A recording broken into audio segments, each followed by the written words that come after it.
Sebut saja namanya Haruka, seorang wanita Jepang berusia 23 tahun yang bekerja sebagai arsitek lanskap di sebuah biro kecil namun prestisius di daerah Shibuya, Tokyo. Dunianya dipenuhi oleh garis-garis desain proyek pembangunan taman kota dan kehidupan urban yang menuntut kecepatan. Di balik wajahnya yang tenang dan profesional, Haruka sering merasa ada kekosongan yang tak terjelaskan dalam hidupnya, seolah ritme cepat Tokyo tak bisa mengisi ruang sunyi di hatinya. Di suatu sore, sewaktu gerimis turun, di stasiun Ueno yang selalu ramai, Haruka baru saja menyelesaikan sebuah rapat penting. Ia membawa beberapa bahan presentasi dalam tas besar, dan tangan lainnya menggenggam payung yang tertiup angin. Tangga menuju jalur kereta dipenuhi banyak orang, saat Haruka nyaris kehilangan keseimbangan, seorang pria muda dengan tangan sigap menangkap dokumen yang terjatuh dan menawarkan bantuan dalam bahasa Jepang yang cukup fasih namun terdengar asing. Pria itu adalah Bagas, pria manis berumur 25 tahun asal Bandung, Indonesia, yang bekerja di Tokyo sebagai teknisi otomotif di perusahaan multinasional. Haruka awalnya ragu, karena di kota seperti Tokyo, kebaikan yang datang tanpa diminta seringkali terasa mencurigakan. Namun, sorot mata Bagas yang tenang dan sikapnya yang penuh rasa hormat membuatnya merasa aman, hingga akhirnya Haruka pun mau menerima bantuan Bagas dan mereka berjalan bersama ke peron. Haruka lantas berterima kasih dengan suara pelan. Tak disangka, pertemuan singkat itu ternyata menjadi awal dari sesuatu yang lebih dalam. Beberapa hari kemudian, Haruka tanpa sengaja bertemu kembali dengan Bagas di taman dekat apartemennya. Ternyata mereka tinggal di kawasan yang sama. Pertemuan-pertemuan mereka semakin sering, di minimarket, kedai kopi kecil, hingga akhirnya mereka mulai menghabiskan waktu bersama secara sengaja. Bagas adalah sosok yang tidak banyak bicara, namun penuh perhatian. Ia sering mendengarkan dengan seksama, dan ketika berbicara, kata-katanya selalu hangat dan jujur.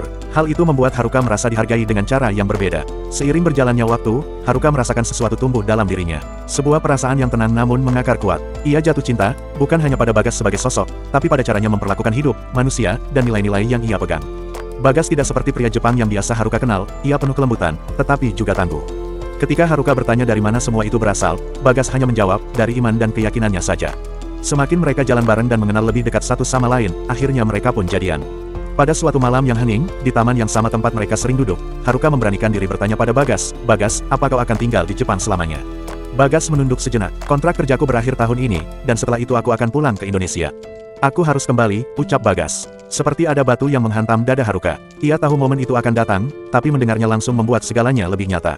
Namun, sebelum ia bisa berkata apa-apa, Bagas menatapnya dan berkata, "Aku tak tahu apakah cinta ini bisa bertahan dengan jarak dan waktu. Tapi aku ingin mencobanya. Aku ingin kau jadi bagian dari hidupku, bukan hanya di sini," ujar Bagas. Air mata mengalir perlahan di pipi Haruka. Ia menggenggam tangan Bagas erat dan mengangguk pelan. Namun, kebahagiaan itu tidak berlangsung lama. Ketika Haruka menceritakan perasaannya kepada orang tuanya, mereka menentang keras. Mereka tak bisa menerima pria asing dengan latar budaya dan agama yang berbeda. Ibunya menangis, dan ayahnya bicara tegas, "Kau tidak tahu kesulitan yang akan kau hadapi. Hubungan seperti ini hanya akan membawa kesedihan," ucap ayah Haruka. Haruka mencoba meyakinkan mereka, bahwa cinta bisa melampaui perbedaan. Namun mereka tak bergeming. Saat Bagas mendengar semua itu, ia menatap Haruka dalam-dalam dan berkata dengan suara yang lembut, "Aku tak ingin kau kehilangan keluargamu karena aku. Jika ini harus berakhir, aku akan menerimanya." Namun Haruka menolak, ia tidak ingin menyerah begitu saja. Dan ketika akhirnya Bagas harus pulang ke Indonesia, mereka berpisah dengan pelukan panjang di Bandara Narita. Haruka berjanji, "Aku akan datang padamu, aku ingin mengenal hidupmu, mengenal keluargamu, dan mengenal imanmu." Beberapa bulan kemudian, Haruka meninggalkan Tokyo. Ia menginjakkan kakinya untuk pertama kali di Indonesia, di kota Bogor yang sejuk dan penuh warna.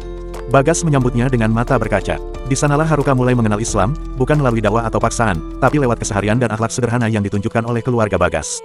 Ia melihat bahwa agama yang diyakini Bagas bukan sekedar ritual, tapi cara hidup yang membawa kedamaian.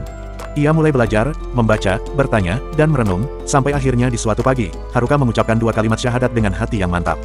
Bagas yang ada di sampingnya saat itu, tak mampu berkata apa-apa, hanya memegang tangan Haruka erat-erat.